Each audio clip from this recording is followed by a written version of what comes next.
Hey guys, in this video I'm gonna show you how you can download and use custom roster in Madden 26.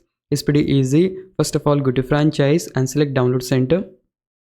Once the download center is open, go to the roster tab at the top, and from here you can just choose any of the top rosters if you want.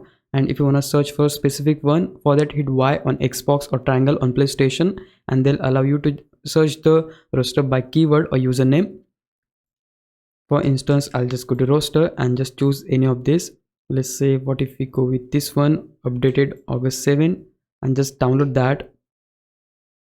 Once the download is done, you'll able to see the roster right here in the creation center. For that, just go to load/delete files option, and here in the roster tab you'll able to see the roster which you have downloaded, that was updated August 7 in our case. We can just select that and select yes here, so that they'll load the roster.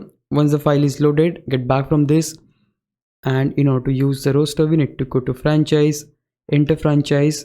We need to select create new league option at the bottom, and just select any of this game mode, either offline or online. Let's select roster file option from here, and now they're just gonna import all the players from the roster that we have downloaded.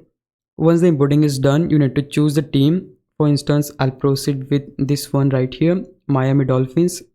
Then you need to choose the coach type.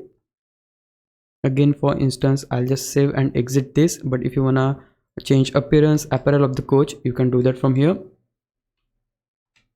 And yeah guys, that's pretty much of it. This is exactly how you can download and use custom roster in Madden 26. If you found this video helpful, please leave a like, subscribe the channel. I'll move to the next one. Bye bye.